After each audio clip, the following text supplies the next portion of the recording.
Hello and welcome to SpotLight. It's the podcast that lifts the curtain on life at Wolverhampton Grand Theatre. I'm Scott. I'm Tonia, and have a guess what?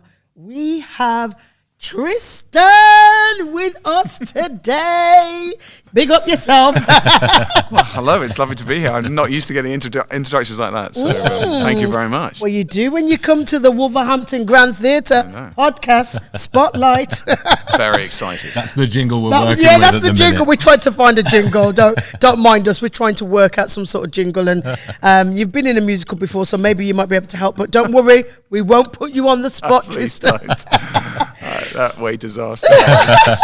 So, just wanted to start off by just, talking about the fact that you are coming to our wonderful Wolverhampton Grand Theatre with 12 Angry Men, and have you ever been to the Grand before? I've not been to the Grand or played the Grand before. No, I'm very much looking forward to it. Do you know anything about the Grand Theatre?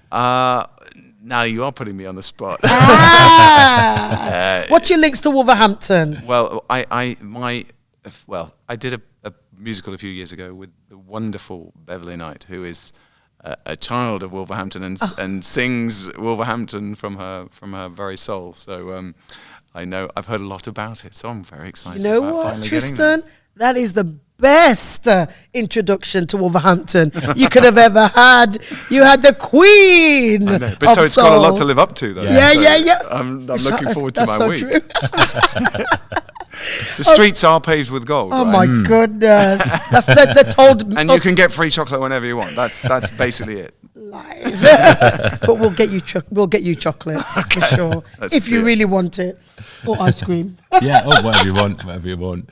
And I think Bev has, she have freedom of the city, something like that. So if she's got freedom of the city, then we'll get. I think anyone can be free in that city. So really, she can walk her sheep through it or something. Yeah. I love that. So she can arrange for you whatever you want when you get to Wolverhampton with 12 Angry Men, which is why we're here. But before we get on to that subject, Tristan, let's talk about you and what led you to here. So.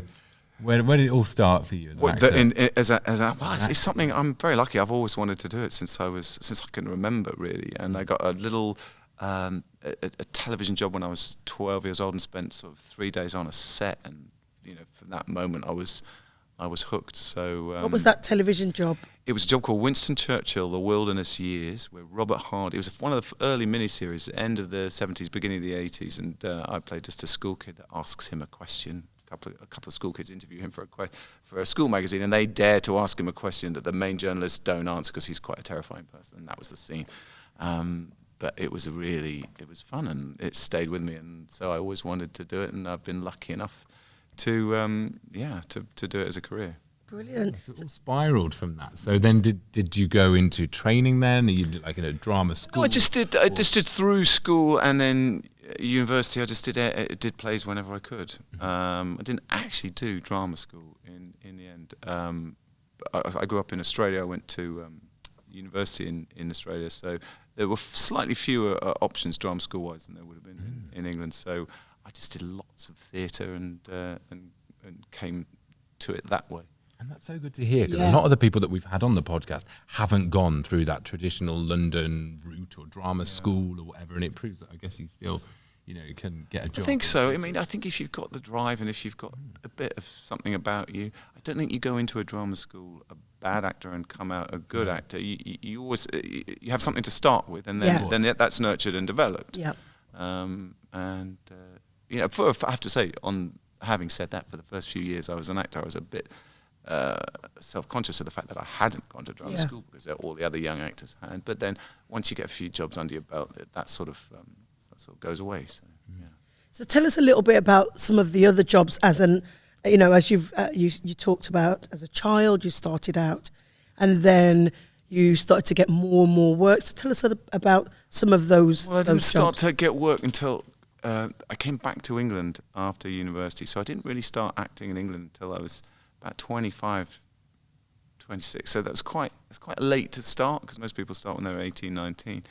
So I had a couple of funny ways in. I ended up doing a play that led to another play that led to another. It's just a lot of actors when they're interviewed, they talk about their career as if it's this sort of inevitable path where they've chosen this, and I chose to do that, and then I decided that it would be great for me to go in this direction. But actually, the reality for 95% of actors, 99% of actors, okay, I'm being generous, is, you know, something pops up and you go, yep, I'll do that. Yep, I'll do that. And it's only, you only know, I think, that you've arrived somewhere when you can start saying no to stuff. No, you're right. Because you're just, you know, it's a hand-to-mouth thing a lot of times, especially when you're a young actor. And you're not known. You need to pay the rent. You need to put food on the table, and then you get married and you have kids. And gosh, yeah. You know, well, we call it feast. You know, sometimes you're in the feast mode. Sometimes you're in the famine mode. And it's great. When it's great, it's fantastic. There's nothing better. But when it's, you know, you can go from earning a good salary to absolute zero overnight when you come to the end of a job. So it's not. It's something I would recommend young people think long and hard about before they go about it. You know, when people come up to me and say, "Oh, I want to be an actor" and stuff like that, I think, okay, well, are you confident about your ability? Have you got that ability to sort of step out of yourself and have that eye above and go, well, I didn't do that really well. I think I could do that better. Yeah. Do you have that objectivity? Do you have the ability to handle rejection almost above everything else? That's a biggie. Because you will get rejected for absolutely not, because your hair's the wrong colour, or you're too tall for the other actor that's already been cast, or you're too short for the other actor, or something. But you won't necessarily find those things out. The phone never rings. Yeah. The phone. You go for it. You do what you think is the best audition you've ever done.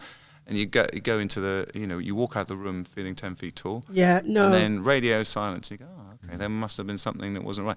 And sometimes those things, you know, especially if you've invested lots of time in learning lines and stuff like that. So those things can be quite psychologically difficult to handle unless you're prepared for it and know that you can sort of compartmentalize it and move on to the next thing.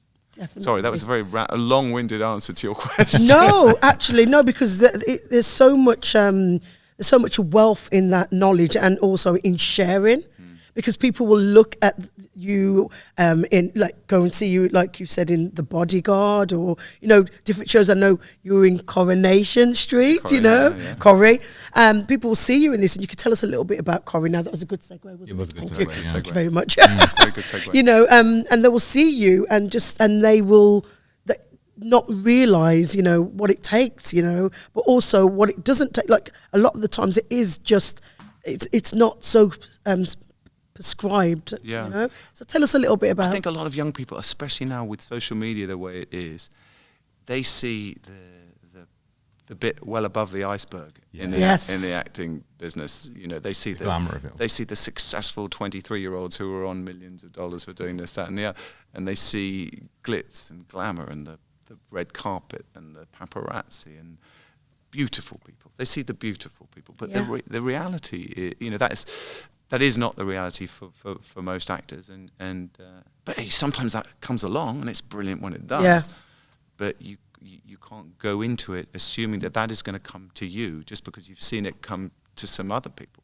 Because for every person you see on a film screen or on a stage even and on television, there's 50 people who didn't get the part. Who could have probably done it just as well, or you know, not always, because there's some really brilliant actors that deservedly get the acclaim, and I'm not trying to disparage that. Yeah. You know, but it's a fine line. Do you see what I'm saying? Definitely. Okay. So, just tell us a little bit about how you managed to get involved in Corrie. You know, tell a few. Okay, well that is quite a weird story, because I went to America with my family after I did The Bodyguard. We relocated. We got an agent and manager out there and took the kids out. They were very small, and it was a brilliant, fun adventure for like 8 months. And I had a few auditions and stuff, but nothing was really sort of cooking. And then I got a call from my English agent saying that Coronation Street wanted me to go on tape for them. And it wasn't really what was in the forefront of my mind, because I was in America. But of course, you know, I did it, just put it on tape, sent it off. And long story short, they liked me. They wanted me to come back. And it was between me and someone else. And they said, "Can you come back for a screen test?" And we were going to go back to England anyway. A few weeks later, so we just cut the trip short by about 2 weeks. I went back to England, and I got the job. So I'm the only actor who went to Hollywood and got a job in Coronation Street. I love that though. And you said yes. I said yes because it's it's a lovely job. Tell us a little bit about your role, the character you played. Well, he changed a bit, and that's the thing. If you stay in a show like that for a few years, you've got to be prepared for the character to sort of morph with the ideas of the producers and the writers, and what happens with your co-stars and stuff. So he was a bit of a sort of Lothario to start off with, and then they gave me this long, slow burn love story with Michelle, Kim Marsh's character, which played out over. He was very patient, and it played out really nicely over a long period of time, and then. But then in true soap style, when it came time for me to leave, they turned me into I won't say the word, but not a very pleasant. Not a very pleasant. Suddenly, after you put all this work in to be this nice rounded character, where people can go, well, actually, there's a little bit of depth to him, and good on them for getting together because they deserve it because they've both been really nice. No, he goes off with some other bird and has a baby. Yeah. All right, yeah. And like you said, it's a soap, isn't it? So that you've got to give the people what they want. They wanted to see you dirty. Yeah. They wanted to see you do that. If you're a successful character in a soap, the chances are you're not going to have many family members left after a few years. Yeah. So I suppose that's so difficult, not being in. I mean, I suppose none of us are in. In control of our own life path, but for that character, I guess there's things that you want for that character. But then, of course, but they have to make it. They have to make it exciting.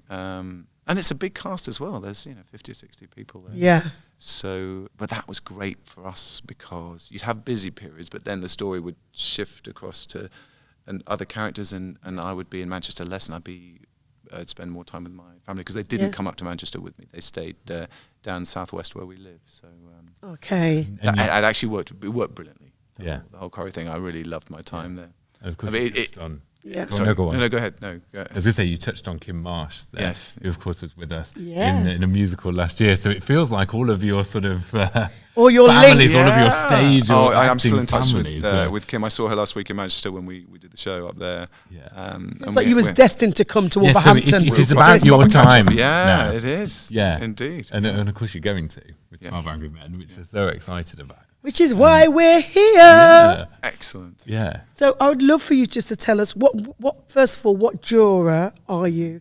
That was in my best Black Country accent.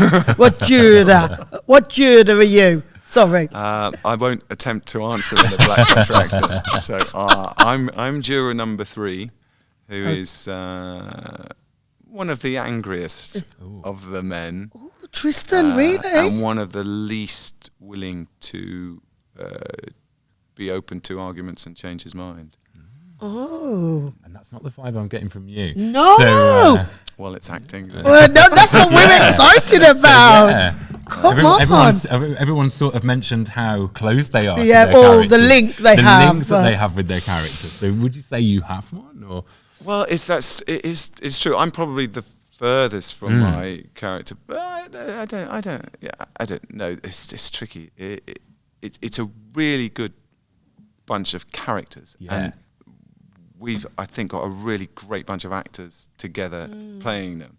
It's what the idea of a jury as a sort of random selection of society. There's people from all backgrounds and ethnicities and age groups. Well, there's poor Samaj. He's the youngest by about 20 years, but he does. He manages to survive. So it is probably a slightly older cast, but and each character brings their own background and history to the room and to what they think about the case. Yeah. And we're finding, in terms of the audience response all around the country, that is actually really topical at the moment, given how much, especially on social media, the whole thing about personal truth is and facts being interpreted subjectively. So your facts and your truth are different to my facts and different to yours and anyone else's. So and so at what point do you objectively say, okay, well then, who's to say there's reasonable doubt if you don't think there's reasonable doubt. You do think there's on whose terms do we judge what reasonable doubt is? And so the whole play is an exploration of that of the bedrock of the justice system, which is there reasonable doubt and what justice actually is, and there are as the play goes on, you start to see the reasons why people have certain opinions. Yeah. At first, it's just like a sort of barrage of different opinions, and then as the play goes on, it's very cleverly constructed. That's why he thinks that. He's because of what happened. That's why he's, Yeah. And slowly the tables literally turn. We know about the slow. I don't know how much of that you want to give away. You just took us. You just seduced us into that table turning with your speaking, Tristan.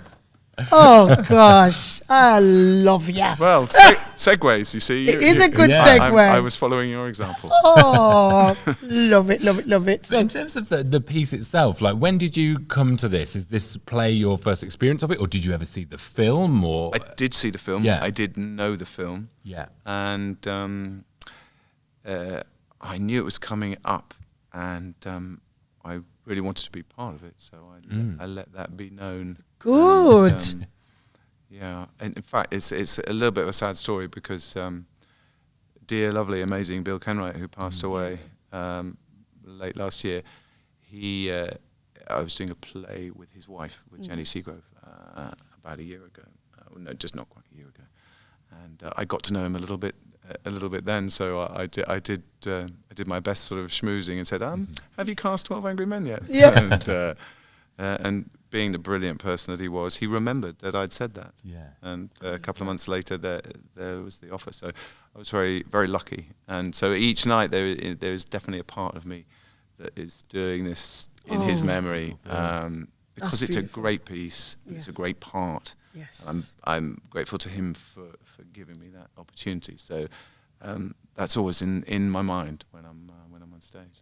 That's really a really good message anyway for emerging actors or just artists or just people in general, in terms of going out there and just asking for the work, just saying, I'm really interested in doing this.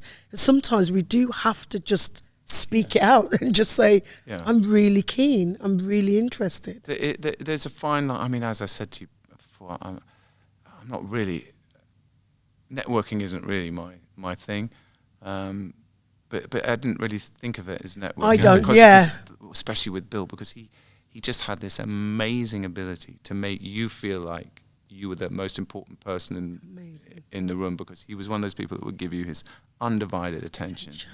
And so you just felt like you were having a conversation with him. So I didn't really think of it as pitching for a role. But I guess the way he was made you relaxed enough to say something like that. But that's what I mean. Within the industry and just in general, even here right now, it feels so good just to have a conversation with you.